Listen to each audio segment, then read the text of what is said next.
তৃণমূল নেতার বাগান বাড়িতে হানা, গ্রামের মহিলারা, স্থানীয় মানুষের অভিযোগ, তৃণমূল নেতা চন্দন দাস ও মনিরুল মণ্ডলের এই বাগান বাড়িকে কেন্দ্র করে দীর্ঘদিন ধরে নানা বিতর্কিত কার্যকলাপ চলেছে।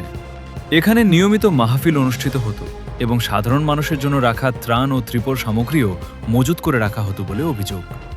বর্তমানে বাড়িটির প্রোপাইটার হিসেবে রয়েছেন পঞ্চায়েত সমিতির সদস্য টুকাই সাহা, যিনি গোপালপুর ১ নম্বর পঞ্চায়েতের প্রধানের স্ত্রী।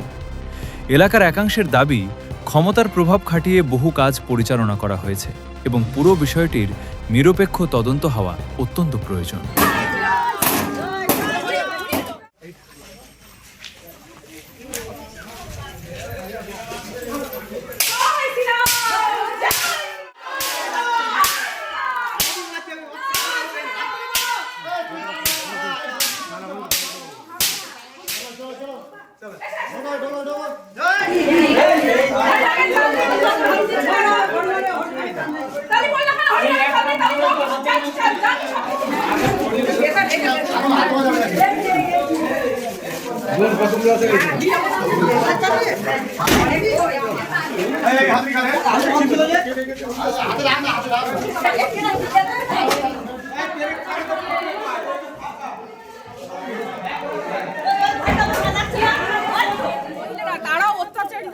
তারা সর্বকিছু থেকে বঞ্চিত হয়েছে।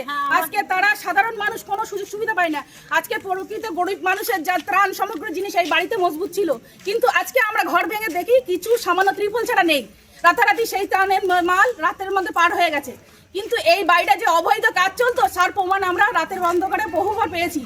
পাড়ার মানুষ আমাদের কাছে রিপোর্ট করেছে, কিন্তু সেই রিপোর্ট অনুযায়ী আমরা কাজ করতে পারিনি, কারণ একটু সরকার তাদের ক্ষমতায় ছিল। আজকে আমরা এখানে এসেছি মানুষ যাতে সুষ্ঠুভাবে পরিবেশে বাস করতে পারে তার প্রতিক্রিয়া নিতে। এখানে যে মেয়ে নিয়ে ফুর্তি করা হতো তার নমুনা আমাদের কাছে আছে। তাই আমরা চাই এই যে কার্যকারখানাগুলো হতো তার প্রতিবাদ যেন করা হয়।